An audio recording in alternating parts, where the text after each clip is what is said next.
Paul Bailey was asking this morning as to why Apple TV Plus shows seem to commonly get iPhones wrong, and he tagged me on Twitter with these pictures of a notchless iPhone, and this has happened multiple times before. If you watch a lot of TV Plus shows, you'll notice that screens don't really line up and products don't really look right, and especially when Jason Momoa was putting on his AirPods Pro, there was something that just looked wrong in the second season of C, but I thought it might be fun to kind of detail all of the times in the past where Apple has somewhat made mistakes in their own marketing, but keep in mind this is by no means all of them, just probably my favorite. Let's begin.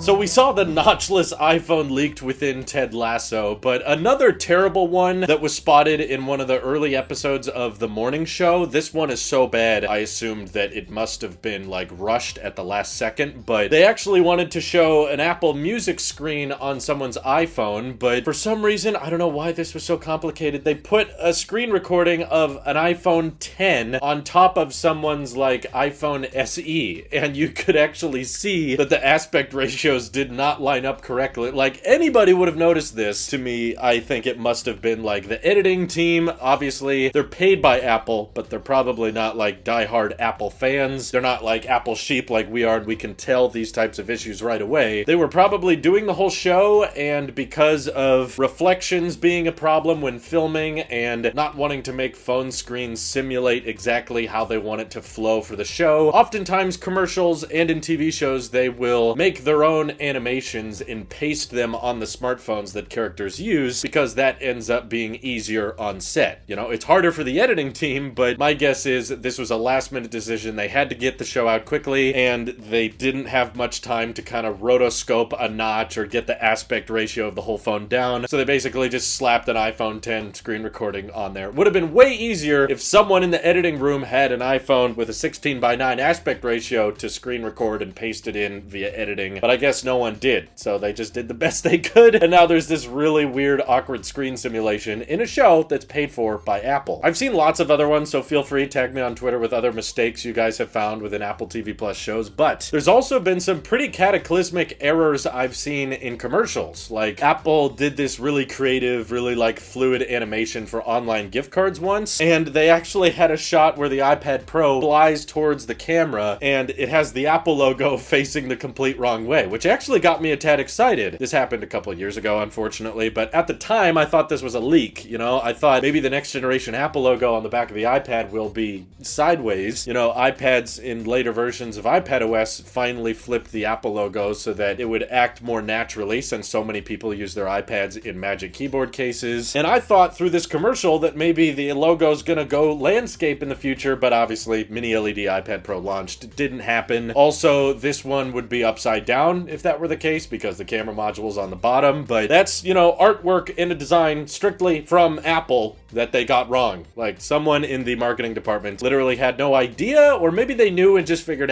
no one will care, no one will notice. Apple, you underestimate my attention to detail. I don't put much thought or care into my own videos, but I'm gonna notice any mistake in yours. You can't escape me. To make this all fair though, Tim Cook, you can make your top Tailosive Tech mistakes videos. I'll support that, and I'll even give you a like and subscribe to your YouTube channel, which you're definitely working on. But mistakes aside for this commercial, I still want the Apple logo on the iPad Pro to switch 90 degrees. It would line up with the MacBooks much better, and they're even landscape on the Magic Keyboard cases. So if you're willing to do it on the case, why don't you do it on the iPad as well? Anyway, another huge marketing mistake that I think was not too long ago, and a lot of us can remember it, but Apple actually, in a support video about how to like change Bluetooth settings on iOS, they included the reference to AirTags, and that's where we got a lot of the credibility of the leaks correct. It was like, okay, this is actually from Apple, so they took the video down like immediately once the articles were being posted everywhere, but the screenshots had already been taken, so there was another case of Apple just putting the actual name of an unreleased product directly into a support video, and whoever edited and put that video together, they couldn't tell. They didn't notice. And that makes me laugh because it means that the screen recordings must have been from prototype, like, internal software. Like, there was not any public betas or developer betas that had any references to AirTags that obviously in the settings. So someone had a prototype, screen recorded, put it on the internet, and went, oh crap, and someone was probably fired that day. I hope they found a good job in replacement. I'm sorry. So all of these were somewhat minor in my opinion compared to the Apple Music commercial, which actually had a couple mistakes. The first one was hiring James Corden, but the second one was they had an iPhone 7 prototype in the commercial. I have no clue how this got by Apple or how nobody editing this realized it, but Jimmy Iovine, I know I'm pronouncing his name incorrectly, you can add that to your compilation, Tim, but there's a section in the video where he was like, we just want people to know you can listen to music on your phone. And it was actually pretty obvious. This was not super subtle. He holds up his rose gold iPhone, and you can clearly tell this is no ordinary iPhone 6S, because we know exactly how the antenna bands are laid out on that iPhone, right? You got the big white cellular bands across the top and bottom. This one clearly did not have it and had the white antenna bands much more similar to that of the iPhone 7, but it was obviously not a smaller sized iPhone 7 or an iPhone 7 Plus. So we're pretty much left with the only solution being this was either some crappy dummy model that they came up with just for this one commercial, but it's such a slight difference that I don't think that was it. I actually think Jimmy was likely using a prototype iPhone, and they were like, hey, Jimmy, come up, we're filming the commercial with James Corden. And it was happening so fast that he was like, okay, yeah, I'll run up there and film my commercial. And I guess if you're high enough up at Apple, you probably get to prototype and test the next generation iPhones as long as, you know, you either have a case on them or they don't look that different. I don't think, you know, Tim Cook was using the iPhone 10 months before release, but someone from Apple, you know, using the iPhone 8 Plus when it wasn't out yet, no one would really be able to notice that it's the next generation iPhone. So I could see that happening. And I think it was a similar situation here because they were like, that iPhone 7 prototype, it doesn't look that different from the iPhone 6S. I don't think anyone will notice. So it made it into the commercial, and this aired. I recall watching it several times, and the moment it showed up on camera, I was like, what the heck is he using? Because that's not an iPhone 7 Plus, and it's not a 6S Plus. It was something in between. And if you remember my videos from back then, there was actually a lot of leaks and a lot of evidence that Apple was designing 3 iPhones for 2016, and there was going to be a 7, a 7 Plus, and a 7 Pro. And originally, the dual camera system was only going to be on the 7 Pro, and the Pro was going to have a smart connector at the bottom. So what I think Jimmy had was actually the original iPhone 7 Plus, because it didn't have the dual camera, but it was clearly larger, and this would line up with the antenna bands of the redesign on the 7. But of course, Apple scrapped the 7 Pro for some reason and just decided to simplify everything with 7 and 7 Plus. But it's just hilarious to me that that actually made it into a commercial, and it's immortalized now. We can never forget it. The last mistake I'll talk about in today's video was the What's a Computer commercial, which was just bad.